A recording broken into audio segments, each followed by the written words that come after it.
90 రోజుల కోర్సు పూర్తి చేస్తే చాలు 100% ప్లేస్మెంట్ సపోర్ట్ తో సాఫ్ట్వేర్ జాబ్ మీ సొంతం. వెంటనే కోడ్ జ్ఞాన్ డెస్టినేషన్ ని సంప్రదించండి. నమస్తే మహాగారు. నమస్తే ఉష. ఆడపిల్ల లైఫ్లో అద్భుతం ఏదైనా ఉంది ఏంటంటే పీరియడ్స్. ఒక ఆడపిల్ల జన్మనివ్వడానికి సైకిల్ అనేది చాలా ఇంపార్టెంట్. సో అదే సైకిల్ గురించి, పీరియడ్స్ గురించి తల్లి ఎటువంటి అవేర్నెస్ని ఫస్ట్ పీరియడ్ ఎప్పుడైతే ఆడపిల్ల చూస్తూ ఉంటుందో తల్లి ఖచ్చితంగా ఎడ్యుకేట్ చేయాల్సింది వేటిపైన అండ్ ఏ విషయాలపైన అవేర్నెస్ని క్రియేట్ చేయాలి. మెన్సురేషన్ అన్నది ఫస్ట్ సైకిల్ అన్నది ఫేస్ ఆఫ్ ఎ ఉమెన్హుడ్. ఎందుకు అంటే లైఫ్ మొత్తాన్ని డిజైన్ చేసేది అక్కడి నుంచే. ఒక అమ్మాయి పుట్టింది అని అంటే it's leads to the next generation. ఒక అమ్మాయిని ఎంత అపురూపంగా చూసుకుంటామో బాడీలో వచ్చే చేంజెస్ కానీ, తను ఏ వయసులో తన శరీరం మార్పుల్లో కానీ, తను ఏ స్టేజ్ నుంచి ఏ స్టేజ్ వరకు అమ్మతనం వరకు వెళ్తుంది అన్నది చిన్నప్పటి నుంచే మనం అవేర్నెస్ క్రియేట్ చేయగలిగితే, అంటే మనం దీని పట్ల షైనెస్ ఉంటుంది. ఎలా ఎడ్యుకేట్ చేయగలం అసలు ఫస్ట్ పీరియడ్ వచ్చేటప్పుడు ఒక బ్లాంక్ ఫేస్ తల్లి పిల్ల మధ్యలో ఉండకూడదు. So it's is shy content అని, లేకపోతే తను ఎవరిని అడగాలన్న క్వశ్చన్ తన ఫేస్లో కానీ, ఏం చేయాలన్న క్వశ్చన్ తల్లిలో కానీ కనిపించకూడదు. ఈ క్వశ్చన్ ఎప్పుడైతే వచ్చిందో క్యూరియాసిటీ పెరుగుతుంది.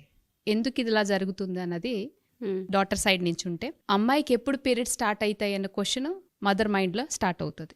సో ఈ క్వశ్చన్స్కి, క్యూరియాసిటీకి ఫుల్ స్టాప్ పెట్టాలంటే there should be a mutual understanding between daughter and the mother.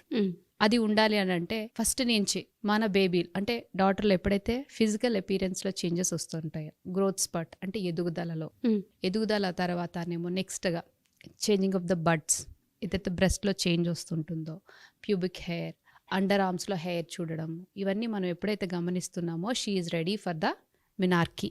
అంటే ఫస్ట్ పీరియడ్ రావడానికి తను రెడీ అవుతుందని ఒక తల్లి గుర్తించాల్సింది సైన్. ఈ సైన్స్ని గుర్తుపెట్టేటప్పుడు మనం ఈవెన్ ఎర్లీ ఏజెస్లో కూడా చూస్తుంటున్నాం. చాలా మనం వినేవి ఏంటి అంటే, మనం రావాల్సిన ఏజ్ ఏంటి అంటే యాక్చువల్గా 11 to 15 years. ఇప్పుడు అలా లేదు. ఎంత అడ్వాన్స్ అయిపోయామంటే 10, even 3rd class 4th class పిల్లలకు కూడా వచ్చేస్తున్నాయి ఇప్పుడు. Because of the hormones, food and the social media ఎక్కువ ఇంటరాక్ట్ అవ్వడము, ఇలాంటి వల్ల ముందుకి వచ్చేస్తుంది పీరియడ్. రావాల్సిన ఏజ్ కన్నా ముందుగా వస్తుంది. ఈ ప్యూబర్టీ ఏజ్ ముందుకు జరిగిపోయినప్పుడు కూడా కొన్ని సైన్స్, ఇవే సైన్స్ అంటే పిట్యూటరీ గ్రంథి నుంచి విడుదల అవ్వాల్సిన హార్మోన్స్ ఏ ఏజ్లో అయితే రిలీజ్ అవ్వాలో ఆ హార్మోన్స్ ముందుగానే విడుదల అవ్వడం వల్ల బాడీ అప్పుడు ఏమన్నా హార్మోన్స్ రిలీజ్, ఏ రసాయన hormones is nothing but chemicals, which are the chemical messengers in our body. అవి రిలీజ్ అయినప్పుడు ఏమవుతుందంటే, ఓకే ఇది రిలీజ్ చేస్తుందంటే ద బాడీ ఈజ్ రెడీ అని సంకేతాలు పంపిస్తుంది అన్నమాట. ఇవన్నీ పిల్లలకి ఎలా ఎక్స్ప్లెయిన్ చేయగలము?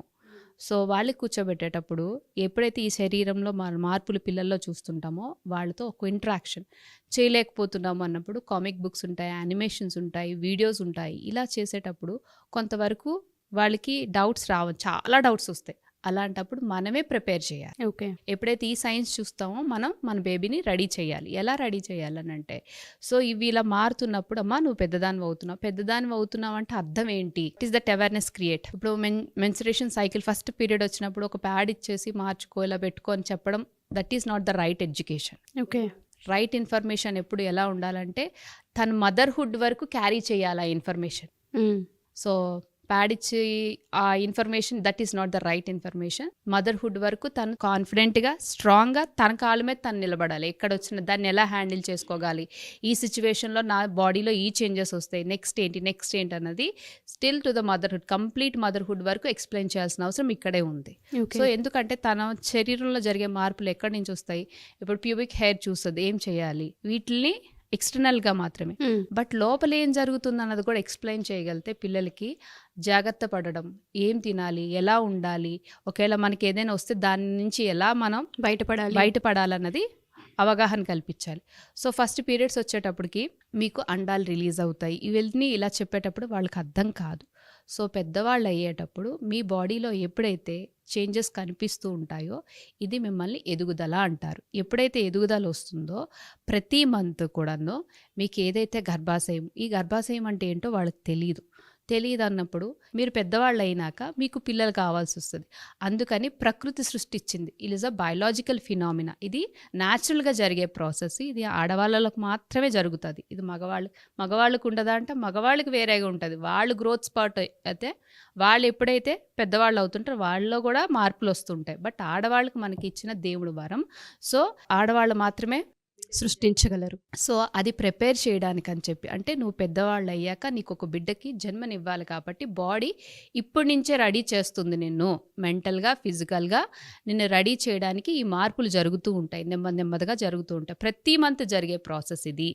సో నీకు పీరియడ్స్ వచ్చేటప్పుడు ఎలా వస్తుంది, నార్మల్గా వాళ్ళు అడుగుతారు అన్నమాట, అసలు ఎక్కడి నుంచి వస్తుంది, యోని నుంచి వస్తుంది, యోని అంటే ఏంటి, మూత్ర విసర్జన చేసే ద్వారం అంటే ఏంటి, వాళ్ళకి ఇవి ఎక్స్ప్లెయిన్ చేయాలి. సో వాళ్ళకి అవేర్నెస్ క్రియేట్ చేయాలి, మస్ట్ అండ్ షుడ్. ఎలా అయితే మనం గుడ్ టచ్ బ్యాడ్ టచ్ అని చెప్తున్నామో వాటితో పాటు సరిసమానంగా వీటిని కూడా ఎడ్యుకేట్ చేయాల్సిన అవసరం ఉంది. ఎప్పుడైతే మూత్ర విసర్జన చేసే ద్వారం వేరు, మల విసర్జన చేసే ద్వారం వేరు. మీకు పీరియడ్స్ టైంలో బ్లడ్ డిశ్చార్జ్ అవుతుందో అది వెజైనల్ నుంచి వచ్చిన దాన్ని యోని అంటారు. ఇవి కంపల్సరీగా పార్ట్స్ అన్నవి వాళ్ళకి ఎక్స్ప్లెయిన్ చేయాలి. ఓకే. సో ఎందుకంటే further education the needed. Motherhood వరకు తల్లే ఎక్స్ప్లెయిన్ చేయాలి వీటిని. ఎవరి దగ్గరికి వెళ్ళి వాళ్ళు అడగలేరు. వాళ్ళకున్న క్యూరియాసిటీకి ఎక్కడికి వెళ్ళి తెలుసుకున్నా కూడా అది సగం నాలెడ్జ్ అయిపోతుంది. ఓకే. ఇలా వచ్చేటప్పుడు ఎప్పుడైతే బిడ్డను కనాలనుకుంటున్నామో అప్పుడు ఇవన్నీ కూడా ఒక పొదుగులా తయారు చేస్తుంది. అంటే ఈ గర్భాశయం అంతా పొదుగులా తయారు చేసి మీరు తినే ఏదైతే ఆహారం తీసుకుంటారో వాటికి కావాల్సిన పోషకాలన్నీ పెట్టి దాన్ని చక్కగా పొదుగులా తయారు చేస్తుంది. ఎప్పుడు వరకు, నీకు సరైన వయసు వచ్చినంత వరకు కూడా. ఇలా తయారు చేసేటప్పుడు ఎప్పుడైతే దానికి అవసరం లేదు అనిపిస్తుందో ప్రతి మంత్ కూడా అది రక్తస్రావణం కింద వస్తుంది ఓకే అన్నది పిల్లలకి ఎక్స్ప్లెయిన్ చేయాలి. అలా జరిగేటప్పుడు కడుపులో నొప్పి వస్తుంది. ఆ నొప్పి సాధారణం. వీటి కోసం స్కూల్స్ మానేయడము అదొక పెయిన్. అంటే వాళ్ళకి ఎలా అంటే ఇట్స్ అ గుడ్ సైన్ అన్నదే చెప్పాలి తప్ప దాని మీద నెగిటివ్ ఇంపాక్ట్ చూపించకూడదు. స్కూల్ మానేసేయాలి, లేకపోతే అలాగే పీరియడ్స్ వస్తుంది, చాలా ఘాటు నొప్పి వస్తుంది, తట్టుకో, బ్యాక్ పెయిన్ కొంతమందికి ఉంటుంది, కొంతమంది హెడ్ ఏక్స్ ఉంటాయి, కొంతమందికి మూడ్ స్వింగ్స్ ఉంటాయి. ఇవన్నీ ఎక్స్ప్లెయిన్ చేయాలి. అలాంటి టైంలో మనం ఎలా ఓవర్కమ్ చేయాలి. సో ఇలా ఎక్కువ మందికి బ్లీడ్ ఎక్కువ అయిపోయేటప్పుడు బ్లడ్ ఎలా పోతుంది, ఎక్కడి నుంచి పోతుంది, ఈ గర్భాశయమే రక్తస్రావణం కింద బయటకు వస్తుందనే విషయం పిల్లలకు తెలియాలి, బాడీలో బ్లడ్ కాదు. నెక్స్ట్ మనం ఇలాంటప్పుడు ఎటువంటి ఆహారాన్ని తీసుకోవాలి, ఐరన్ రిచ్ ఫుడ్ తీసుకునేటప్పుడు ఏమేమి తీసుకోవాలి, ఆకుకూరలతో పాటు వైటమిన్ సి రిచ్ ఫుడ్స్ తీసుకోవాలి, ఎక్సర్సైజెస్ చేయాలి, మైండ్ ప్రశాంతంగా ఉంచుకోవాలి, వాకింగ్ చేయాలి. ఇలాంటివన్నీ మంచి మంచి హ్యాబిట్స్ అన్నవి ఇక్కడి నుంచి స్టార్ట్ చేయాలి మన పిల్లలకి. అండ్ దాంతోపాటు మీరు అన్నట్టుగానే చాలామందికి పెయిన్ హెవీగా ఉంటుంది, ఓవర్ఫ్లో ఉంటుంది, బ్యాక్ పెయిన్ కొంతమందికి ఉంటాయి, కొంతమందికి క్రేవింగ్స్ ఉంటాయి, కొంతమందికి మూడ్ స్వింగ్స్ని బట్టి బిహేవ్ చేస్తూ ఉంటుంటారు. వీటన్నిటిపైన అవేర్నెస్ అనేది చాలా ఇంపార్టెంట్. అండ్ ఇంకొకటి, పిల్లలకి ఆ టైంలో ఏంటి ఇవన్నీ కొత్త జరుగుతున్నాయి అనేది వాళ్ళు కన్ఫ్యూజన్ లో ఉంటారు. అలాంటప్పుడు ఈ బ్లీడింగ్ చూసేటప్పుడు ఫస్ట్ పీరియడ్ చూసేసరికి వాళ్ళు ఏమనుకుంటారంటే ఇది ఇంకా ఎన్ని డేస్, నాకు ఎప్పుడు ఫస్ట్ టైం నేను చూడలేదే, అది ఎవరితో చెప్పుకోవాలో భయం. నాకు అమ్మ ఎప్పుడు ఇలాంటి విషయాలు చెప్పలేదు. అండ్ ఈవెన్ కామిక్స్ చూపించి, బుక్స్ చూపించి, యానిమేషన్ చూపించి ఏం నేర్పించినా కూడాను ఫస్ట్ మదర్ ఏవైతే తన పీరియడ్ స్టోరీ ఎప్పుడైతే షేర్ చేసుకోగలుగుతారో, ఎందుకంటే almost mother and daughter period story ఎప్పుడు ఒకలానే ఉంటుంది. ఎందుకంటే తనకి ఏవైతే అనుభవాలు ఉంటాయో తను ఎక్స్పీరియన్స్ చేస్తారు. నాకు ఇలా అవుతుందమ్మా, నాకు కూడా ఇలా అవుతుంది, ఏం కాదు ఇలా, అంటే ఒక స్ట్రాంగ్ కాన్ఫిడెన్స్ ఇవ్వాలి తప్ప వాటి మీద నెగిటివ్ ఇంపాక్ట్ మాత్రం క్రియేట్ చేయకూడదు. ఇటువంటి ప్యాడ్ సెలెక్ట్ చేసుకోవాలి, ప్యాడ్స్కి ప్యాంటీన్ ఎలా పెట్టుకోవాలి, ఎన్ని అవర్స్కి వాష్ చేసుకోవాలి, ప్యాడ్ డిస్పోజ్ చేసేటప్పుడు ఎలా డిస్పోజ్ చేయాలి, అండ్ నెక్స్ట్ వాష్ చేసుకునేటప్పుడు వెజైనల్ వాషెస్ కానీ లేకపోతే దాన్ని డౌచ్ చేయడం అంటే సోప్స్ అవి పెట్టి వెజైనా వరకు వెళ్లకుండా చేంజ్ చేసుకునేటప్పుడు ప్యాంటీస్ ఎలా చేంజ్ చేసుకోవాలి, ఎన్ని ప్యాంటీస్ పెట్టుకోవాలి, హ్యాండ్ వాషెస్ ఎలా చేసుకోవాలి, వెజైనల్ ఏరియా మొత్తం ఎలా డ్రైగా పెట్టుకోవాలి, ఇవన్నీ అవేర్నెస్ క్రియేట్ చేయాల్సిన అవసరం తప్పకుండా ఉంది ఉషా, ప్రతి తల్లికి కూడాను. పీరియడ్కి వాళ్ళు అడుగుతారు అన్నమాట, నెక్స్ట్ సైకిల్ నాకు ఎప్పుడు, మళ్ళీ ఎలా కౌంట్ చేయాలి, అది కూడా ఇప్పుడే మనం నేర్పించాలి పిల్లలకి. ఇప్పుడు ఫర్ ఎగ్జాంపుల్ నీకు ఇప్పుడు 10th వచ్చింది, ఈ మంత్ 10th వచ్చింది, నెక్స్ట్ మంత్ మళ్ళీ 7th or 8th అంటే 28 days సైకిల్ నీది. ఈ డేట్ నుంచి ఈ డేట్కి నువ్వు క్యాల్కులేట్ చేసుకో, లేకపోతే క్యాలెండర్లో టిక్ పెట్టుకో. ఇట్ ఈస్ నాట్ 28 days, ఒక్కొక్క అమ్మాయికి ఒక్కొక్కలా ఉంటుంది, 30 days ఉంటాయి. ఇలాంటివి పీరియడ్ సైకిల్ ఎప్పుడైతే కౌంటింగ్ ఉంటుందో వాళ్ళకి అలర్ట్నెస్ వస్తుంది. నెక్స్ట్ టైం ఎప్పుడైనా బై మిస్టేక్ స్కూల్లో పీరియడ్ వస్తే బిఫోర్ 4 days నుంచే నా బ్యాగ్లోంచి ప్యాడ్ని క్యారీ చేయాలని నేర్చుకుంటారు. And next disposing of the pad కూడా నేర్పించాలి. ఈవెన్ టాయిలెట్స్లో ఫ్లష్ చేయకూడదు, డైరెక్ట్గా అలా తీసుకెళ్లి డస్ట్బిన్స్లో పడేయకూడదు, పేపర్తోని వ్రాప్ చేసి నీట్గా ఫోల్డ్ చేసి పెట్టవాలి. నెక్స్ట్ ఇంకొకటి క్లీనింగ్, ప్యాంటీస్ని కూడా పర్టికులర్గా ఆ పీరియడ్ ప్యాంటీస్ మాత్రమే పెట్టుకోండి. స్టెయిన్స్ చూసి దాన్ని అంటే కొంతమంది అన్హైజీన్గా ఫీల్ అవుతారు, అందుకని చెప్పేసి పీరియడ్ ప్యాంటీస్ అని సేఫ్గా వేరేగా పెట్టుకోండి.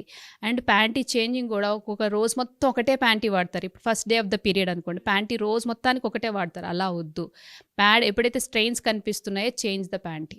ఓకే. ఇంకా ప్యాడ్స్ కూడా పెట్టుకునే విధానం నేర్పించాలి. అండ్ లేచి కూర్చునేటప్పుడు అది ఫస్ట్ పీరియడ్ కాబట్టి నాకు బ్యాక్ ఎక్కడ అవుతుంది, స్ట్రెయిన్స్ ఎక్కడ అంటుతాయి, లేకపోతే టెన్షన్ ఉంటుంది ప్రతి ఫ్రెండ్స్ మీద. సో అలాంటప్పుడు మనం ఎప్పుడైనా 4 hours 6 hours నీకు ఎప్పుడైతే హెవీ ఫ్లో ఉందో యూ నీడ్ టు గో. ఎవరిని అడగాల్సిన అవసరం లేదు, ఇట్ ఈస్ మస్ట్ నీడెడ్. బయట ఉన్నావా, నీకు సేఫ్ అనిపించట్లేదు, immediately change the pant, throw it, అలా చెప్పాలి.